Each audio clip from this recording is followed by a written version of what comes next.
Nos acompaña Paola Corrente, profesora del Departamento Académico de Humanidades de la Universidad Pacífico, ¿cierto? Investigadora del CIUP, doctora en Ciencias de las Religiones, Ciencia de las Religiones, ojo, de la Universidad Complutense de Madrid y, bueno, muchas otras cosas más. Filóloga clásica, entre otras cosas, que es algo peculiar, dicho sea de paso. Gracias por estar aquí con nosotros. Hola, Sebastián, gracias. Bueno, hemos visto ahora un despliegue total de fervor de parte de las personas que han estado ahora en Puerto Maldonado.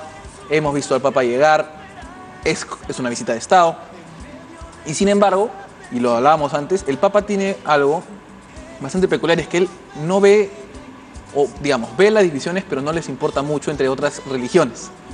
Es una persona muy abierta en ese sentido, por lo menos de lo que ha dicho, y más bien, y creo que lo estaba diciendo justamente antes el Papa Cabeza, Cabase, que decía, el padre Cabase, que nos contaba que, bueno, hay 6 de cada 7 personas son religiosas en el mundo, 1.2 católicos cristianos y 1.1 musulmanes. Y en ese sentido, yo pensaba, y yo me acuerdo, que al fin y al cabo la base y el fundamento musulmán y cristiano es bastante similar. Sí. Es bastante similar, ¿no? Sí. Los mitos son similares. Sí. Hasta cierto punto también los contenidos. Y entonces, aparte, en general, el cristianismo y el islam son religiones monoteístas, como el judaísmo. Entonces, ya tienen algo como premisa que es común a las 3. Pero entre estas 3 religiones, las que se parecen mucho más, son a nivel de contenido, son el cristianismo y el islam, que parece, bueno, es una cosa que nunca escuchamos, ¿no? Más bien escuchamos divisiones y separaciones y diferencias. Eso es lo que hace noticia, pues, ¿no? Exacto, porque hace noticia, pero en realidad sería interesante más bien ver los puntos parecidos, que son muchos, y es muy interesante ese aspecto. Yo en mis clases hago mucho hincapié en eso, en la semejanza, porque ya en notar la diferencia, los telediarios, las noticias, ¿no? Son... para ellos es importante, para hacer noticias, como tú decías, ¿no? Que se vean las cosas. Además tienes grupos extremistas como el ISIS, claro, ¿no? El Estado Islámico, que digamos no representan a una religión entera. Pero, disculpe. Sí, dale. No, el fundamentalismo no se puede entender como una religión, no es una manera equivocada. Tiene también sus razones históricas, ¿no? Porque de todos nosotros tenemos que, para entender bien cualquier fenómeno, tenemos que ver por qué ha nacido, cuándo ha nacido, en qué contexto ha nacido. Entonces, así lo entendemos, no lo justificamos, obviamente, lo entendemos. Entonces, el fundamentalismo tiene, entre comillas, sus razones, pero es una forma de interpretar, de leer la religión, no es una religión en sí mismo. Y hay fundamentalismos también en el cristianismo, y son cosas que no se saben estas. Por eso, hay fundamentalismos muy profundos, que son fundamentalismos por algo. Y dentro de todo, y dentro de la visita del Papa, quería preguntarte sobre la tradición que viene a ser el Papa. Porque el Papa es básicamente el representante de Jesús, el representante de Pedro, ¿cierto? Y es lo que se sabe, es lo que se conoce. Pero más allá de eso, el Papa lleva en sí todos estos andamios, estas imágenes, estas narrativas, que son parte de una tradición que creo que nos vas a poder ayudar a desvelar un poco. Sí, porque también eso es una cosa que se sabe poco en las religiones. Es decir, la religión es un fenómeno muy complejo. Y entonces hay que tener en cuenta que hay muchos factores que han participado a lo largo del tiempo en la formación de las religiones, que las religiones no se han formado de un día por el otro, ¿no? Me imagino que, no sé, a lo mejor la gente se imagina que llegó Jesús, el día siguiente ya estaba todo claro de cómo iba a ser la nueva religión. No es así, el cristianismo en particular, pero el islam, el hinduismo, ¿no? Son religiones que se han formado en siglos y siglos y siglos. Que además hay imágenes similares. O sea, Jesús no es el primer Jesús, digámoslo así. Dentro de la historia de la Biblia hay varios intentos de tener las características que tiene Jesús, ¿no? O sea, no estoy diciendo que no sea, que haya habido otro, solo digo que como que se intentaba tener un profeta, un profeta de esa manera, ¿no? De hecho, es una tradición anterior al cristianismo, ya que empieza con el judaísmo, la presencia de profetas, ¿no? Después Jesús es un profeta, pero tiene además ciertas características diferentes. También el Hijo de Dios, en el mismo tiempo es hombre, pero sí es un profeta. Y más adelante Mahoma será solo profeta, no tiene ninguna asociación de la que tiene Jesús. Mahoma no tiene ninguna asociación con Alá. Pero bueno, en lo que preguntabas antes de la tradición, la parte probablemente más importante de la religión en su formación es la tradición. Y los rituales, ¿no? Claro. Bueno, como te decía, tiene varias cosas, pero la tradición, ¿qué significa? Que nosotros, dicho de forma muy simple, ¿no? Porque como te decía, son cosas muy complejas, pero nosotros seguimos haciendo lo que hacían los cristianos hace siglos. ¿Cómo qué? Conservamos la fiesta, los rituales que tú me decías, por ejemplo. Y los entonces solsticios. lo han adaptado, ¿no? Porque son fiestas antiguas que tienen las culturas antiguas también, celebran ciertas fiestas de la naturaleza. El cristianismo las ha conservado, las ha adaptado, las ha cambiado, pero las ha conservado. ¿Y qué ha cambiado, digamos, en ese sentido, no? Porque tenemos, a ver, si mal no recuerdo, Saturnalia es en diciembre, que es la época, ¿cierto? Eso por lo menos lo aprendí en una serie en Sony. Pero ¿cómo se llama esto? Pero, en cualquier caso, son tradiciones y rituales que, a ver, la religión se forma ritualísticamente, eso es como yo lo entiendo. Uno sigue rituales y de alguna manera la narrativa se sobrepone sobre eso. Eso es un debate, ¿no? Es un debate. Algunas escuelas que creo que son las que tienen más éxito, que creen que los rituales es anterior a cualquier otra parte teórica, digamos. Yo personalmente no estoy muy segura de eso, que el ritual sea lo que ha determinado el comienzo de las religiones o que sea la parte más anterior, digamos, antecedente. Es una parte fundamental.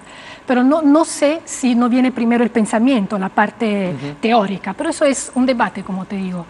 Y un ejemplo que, como has mencionado, el solsticio, el solsticio se celebraba y se celebra, ¿no? Que es un momento astronómico muy importante por cuestiones... Por cosecha. Sí, que es lo básico por lo menos en las sociedades antiguas, ¿no? Que se basaba en la agricultura, era fundamental saber los cambios de las estaciones. Entonces el solsticio se celebraba. Y, por ejemplo, el nacimiento de Jesús, que nosotros no sabemos cuándo efectivamente ha pasado, ¿no? Se ha puesto en la época del solsticio para que sea una sola fiesta. Y para, de alguna forma, mantener tradiciones anteriores para que la gente no sintiera ese choque enorme en el cambio a una nueva religión, la aceptara más, ¿no? Porque se conservaban sus tradiciones. Y así muchas otras cosas, pero esa, como has mencionado, el solsticio, porque en el solsticio, en otras religiones, nacían la llamada divinidades solares. Ahora, ¿y hay algo tal vez que se pueda rescatar de eso en el sentido de que, por ejemplo, estamos viendo, ¿no? Los distintos pueblos ayánica, Wajún, todas las variedades que hay ahorita, y que estaba justamente conversando el Papa Francisco y que hablaba directamente a las personas y decía que él quería ver, lo que él quería ver era un catolicismo con cara, con rostro, decía, indígena, ¿no? O sea, que es literal lo que me está diciendo, es decir, bueno, el catolicismo no tiene por qué ser separado de las instituciones o creencias o tradiciones de los distintos pueblos, sino que más bien debería aunarse, ¿no? Sí. ¿Podría interpretarlo así? Se podría ser. Es que existe una cosa muy interesante que seguramente conocerás a nivel teórico, que es el sincretismo, ¿no? Que en religión es un fenómeno cultural, pero en religión se ve mucho, ¿no? La fusión. Y se ha dado también aquí con el catolicismo en las religiones locales. Y se puede ver en el arte, se puede ver en varias cosas. Justamente, como te decía, para que la gente aceptara, lo sintiera más como suya, ¿no? Esa nueva religión. Entonces creo que se puede hacer un esfuerzo en que se concilien, se mezclen de alguna forma, pero son religiones completamente diferentes a nivel teórico, ¿no? Como estructura, como implante, las religiones tradicionales son diferentes. Podemos encontrar siempre, tú vas a encontrar puntos en común, porque obviamente remontan al espíritu humano, las ha creado el hombre. Y de lo que tú has escuchado al Papa Francisco, de lo que ha hablado, me dices que hay espíritu común, que hay puntos comunes. ¿Qué encuentras común de lo que ha dicho con el bagaje que nos puedes dar, bagaje teórico sobre lo que ha estado diciendo?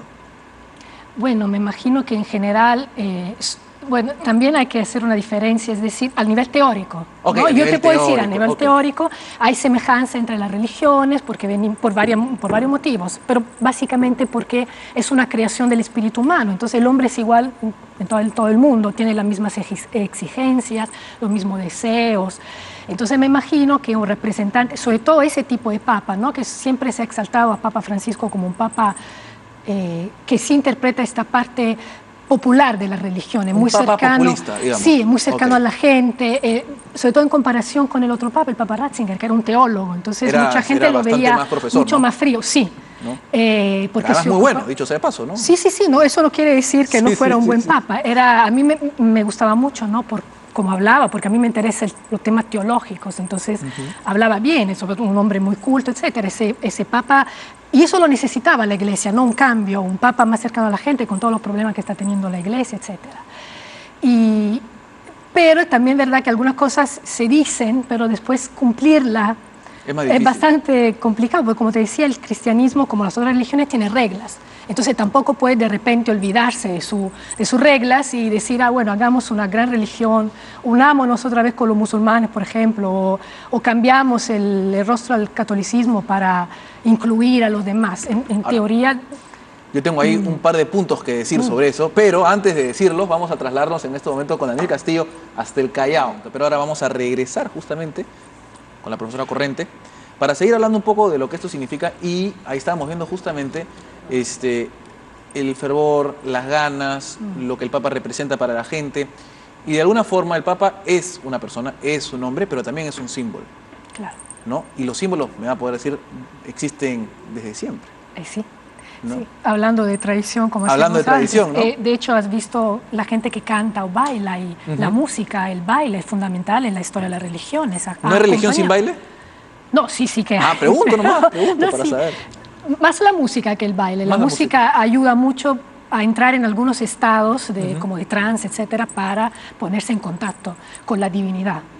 Y entonces también el cristianismo ha adaptado eso, ¿no? Ha usado, porque es fundamental cantar al Señor y también bailar, etc. Entonces eso en la tradición, y los símbolos también. Obviamente el Papa representa algo que sería el Dios mismo, ¿no? Es como... Es la representación, digamos, de Jesús, ¿no? O sea, Claro, es la religión mismo, como si estuviera ahí representado, ¿no? El Papa, por eso que la gente... o sea, digamos, él es como el catolicismo mismo, encarnado. sí, que camina, sí. Él Que es el disfrute de catolicismo encarnado. Sí, que por Ok. fin lo ves. Hecho persona, Sí. como para usar lenguaje bíblico, sí. digamos. Ok, y en ese sentido, digamos, eso es lo que significa, digamos, y bueno, y el catolicismo hecho persona nos ha visitado, digamos, eso es algo bastante simpático dentro de todo. ¿Qué significa y qué se puede decir digamos, de lo que el Papa está obteniendo? O sea, ¿cómo se nutre el catolicismo encarnado de lo que obtiene en la visita en el Perú?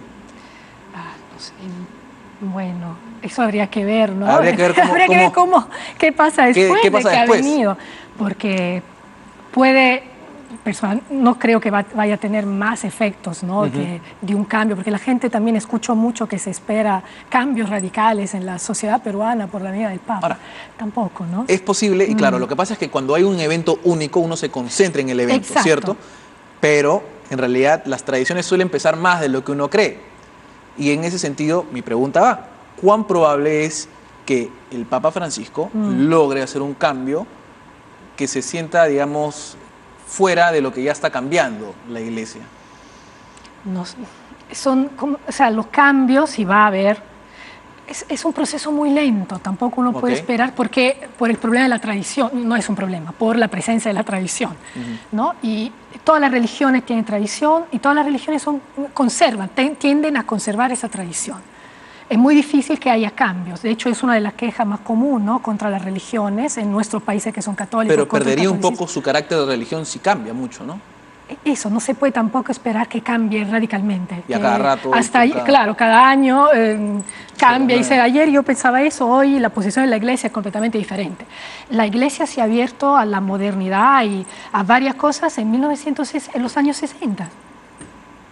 Es relativamente reciente. Es relativamente reciente, si consideramos cuándo ha nacido el cristianismo. Pero eso es una cosa que yo veo natural y normal en las religiones, el conservar y querer guardar la tradición, porque si no pierde su carácter.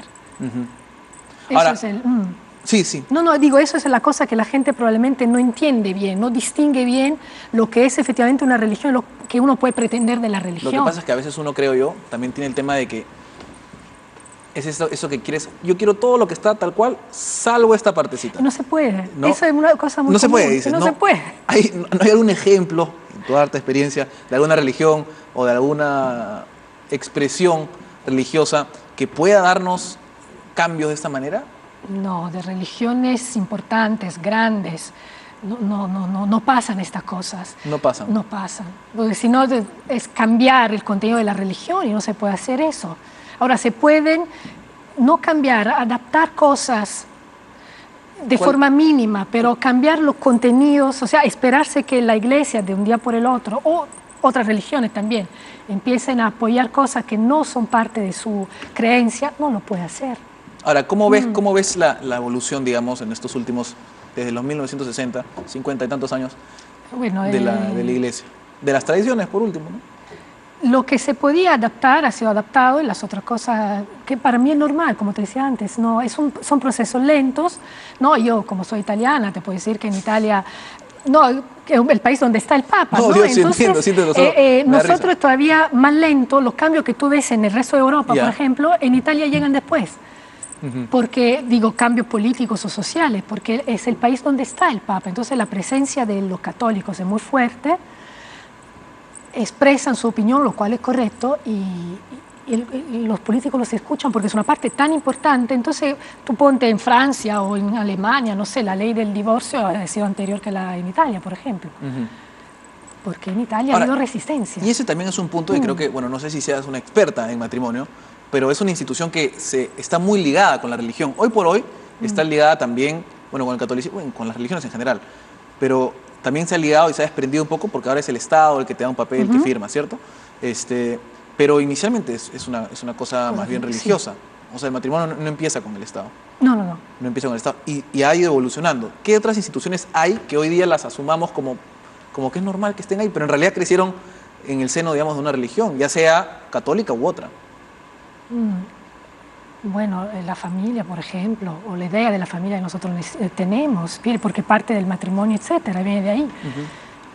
Habrá otras cosas, pero eso creo que has hecho el ejemplo más... Me quedé con el ejemplo, digamos. Con el ejemplo típico, el matrimonio y la familia, típico, ya está. Claro, eso es. Sí, obviamente siempre es... Bueno, no, ahora que lo pienso, hay tradición en que, por ejemplo, no es necesaria una ceremonia, digamos, oficial. Por ejemplo, en algunos países de África, ¿no? Como África es un país tan inmenso y hay tantas tradiciones diferentes, pero me contaban que en algunos sitios tú simplemente son tus familias, la familia, digamos, del novio y de la novia, que se quieren casar, que se encuentran, hablan, y ya está. Se ponen de acuerdo. No económicamente, no, es decir, bueno, desde ese momento ustedes son una pareja, están convencidos, sí, ¿va? Sí. Y no se necesita una ceremonia o algo por el estilo. Eso es, digamos, es una convención como un contrato, básicamente. Sí, como ocurre, no digamos... tiene que necesariamente estar involucrada cosas económicas, ¿no? Un intercambio que antiguamente sí había, ¿no? Porque de hecho, la familia nace por una cuestión de sostenimiento, digamos. También, por eso digo, son fenómenos complejos que a veces las personas lo hacen muy fáciles, ¿no? Es una cosa así, se puede cambiar. No, las cosas se han dado por cuestiones sociales, históricas, particulares. Entonces también el matrimonio ha nacido dentro, o sea, la unión de dos familias ha nacido dentro de por necesidades sociales y por eso que ha tenido ciertas reglas. Ahora, ¿y cuál ha sido? Me dan ganas de preguntarte, voy a preguntarte, porque me dices, es muy difícil cambiar y a veces no se entiende. Sí. Y yo no estoy poniéndome en la posición que te voy a decir, pero si lo ves desde esa perspectiva, toda la tendencia de matrimonio igualitario, toda la tendencia, más bien se encuentra, explica el choque que tienen contra una tradición que ya está bien establecida, bien armada, que tiene miles de años y que la quieren modificar, ¿no? O sea, va un poco por ese lado lo que me dices. Ese es uno de los problemas más fuertes, ¿no? Que se siente más últimamente y que ha hecho cuestionar muchas cosas, no a la iglesia, las personas han cuestionado muchas cosas pensando que es incorrecto, es una cosa antigua, y con la gente interpreta mucho lo que es religión es antiguo, por lo tanto ya no vale, hay que cambiarlo. No, tampoco esa es la actitud, ¿no? Pero lo que tú decías del matrimonio igualitario, una cosa es lo que ha sido la institución del matrimonio hasta ahora, una cosa son los derechos de las personas. Por eso. Y ahí eso es también otra cosa, una disputa antigua, ¿no? Los derechos, hasta dónde, o sea, ¿quién establece estos derechos? Hasta dónde la iglesia puede decir, no, eso es derecho, eso no es derecho. La iglesia viaja, yo creo, sobre cosas que no son tanto jurídicas, ¿no? Como lo que tiene... Pero que generan una base institucional, obviamente, ¿no? Y sobre la base institucional se genera ley. No y ahí hay una... Por eso, luego hay es muy complejo. Muy complejo. Severamente complejo. Y en la iglesia sí tiene el derecho canónico, tiene su propio derecho. Tiene su propio derecho, que además interactúa con el derecho normal, digámoslo así. Exacto. Y si tú piensas a mí me gusta hacer comparación, ¿no? Porque yo trabajo así. Si tú piensas en el Islam, el Corán es un texto jurídico. Claro. Ley por todos lados. Pero el cristianismo también, que la gente no lo piensa, pero el no matar, no robar, después nosotros lo hemos usado en la ley, digamos, en los países civiles. Tampoco se puede robar o matar según el código civil de los países, no es cierto. Y era una regla de los 10 mandamientos. Una regla... que son además, digamos, códigos básicos para la interacción no violenta, básicamente. Sí, o sea, es por eso, ¿no? Obviamente tiene un matiz moral, ¿no? Tú no puedes quitar la vida a otra persona porque la vida la da Dios, etcétera, la puede quitar Dios. Nosotros quitamos ese aspecto, o sea, la parte, el derecho quita este aspecto un poco más moral, no se puede matar y punto. ¿No? Y si no hay un castigo, etcétera, etcétera. Pero son cosas que no es fácil marcar una diferencia entre lo que era, por lo menos antiguamente, ¿no? Lo que es una cosa de los hombres, digamos, una cosa de la religión, porque el mundo antiguo, del que viene nuestra tradición, tanto civil cuanto religiosa, ¿no? El Imperio Romano nos ha dado todo, nos ha dado es peculiar la manera en la que te expresas, porque de alguna forma es como que nos conecta la religión y la tradición a gente de hace miles de años, sí. ¿no? O sea, le debemos mucho a los antiguos. Es muy potente en ese sentido, ¿no? Porque, digamos, ¿qué se te ocurre que haya durado 3.000 años o 2.000 años en cualquier caso? Porque yo digo 3.000 porque en realidad los 2.000, digamos, lo más o menos más así, algo. son más algo, ¿no? O menos algo, más los 1.000 años antes de tradición de la época mediterránea, que son tradiciones que se han peleado entre ellas y que además tienen cosas comunes, ¿no? Entonces, tenemos imágenes comunes, mitos muy comunes, personajes muy comunes, y muy similares que, bueno, se repiten luego, etcétera, etcétera. Entonces, en ese sentido yo te digo, ¿cómo podemos...? Es que creo que eso es lo que hace bastante importante el hecho de que visite el Papa Francisco. Porque ahí tienes toda esta tradición y la gente lo siente. Lo siente hoy. No siente algo de hace 3.000 años. No. Que es bonito, es simpático y la verdad que es muy interesante. Es algo vivo, ¿no? Y en ese sentido la religión de alguna forma está muerta y a la vez está viva. Es peculiar. Sí. No, muerta no está. Okay, bueno, muerta algunas no, religiones... o sea, pero partes, decir. ¿no? O sea, es como que... Algunas que han desaparecido, ¿no? Pero no las religiones, me refiero, por ejemplo, en el mismo caso del catolicismo, ha variado. Ah, sí. Ha cambiado, ¿cierto? Hoy yo puedo tener, si es que soy católico, ciertas similitudes con alguien de hace 1.000 años. Sí. ¿Cierto? Pero otras no. No, obviamente. Entonces, en ese sentido, ha muerto, pero sigue viva. Sí, porque no olvidemos que la religión, bueno, dependiendo de cuál es nuestra postura, ¿no? Porque como tú sabes, las religiones monoteístas son religiones reveladas, es decir, que viene desde arriba de la divinidad. ¿Te cuentan cómo es? Y hay otras religiones que se ve perfectamente que son construidas por el hombre. Entonces, y también las religiones reveladas hay una parte que remite a la sociedad, entonces son fenómenos culturales y sociales del hombre, por lo tanto cambia la sociedad, cambia también la religión, aunque mucho más lentamente, pero se adapta porque es el fruto de la cultura y de la sociedad. Entonces, si esta cultura ha cambiado también la religión, pero habría que ver en qué cosa ha cambiado nuestra cultura desde el mundo, porque hay cosas que sí nosotros mantenemos todavía, cosas que cambian. Repito, son discursos muy amplios. Pero o sea, tenemos que tener no solo la postura de corto plazo, de lo que yo entiendo, de que ha venido el Papa Francisco y que eso está bacán, y que es bien bonito ver todo y hay rituales en torno a eso, pero también hay que ver a dónde estamos yendo a largo plazo y a largo plazo hacia atrás, cómo nos conectamos con la tradición. Sí. ¿Más o menos? Sí. Imposible resumir todo es muy complejo. Sí, es muy complejo, pero eso va a quedar para otro momento. Ni siquiera los doctorados son suficientes. Y ni siquiera los doctorados son suficientes. Para saber tanto. Así que no vamos a resolverlo acá. Más bien lo que sí vamos a hacer, muchas gracias por habernos acompañado. Gracias a ustedes. Doctora. Y bueno, nosotros nos vamos a ir.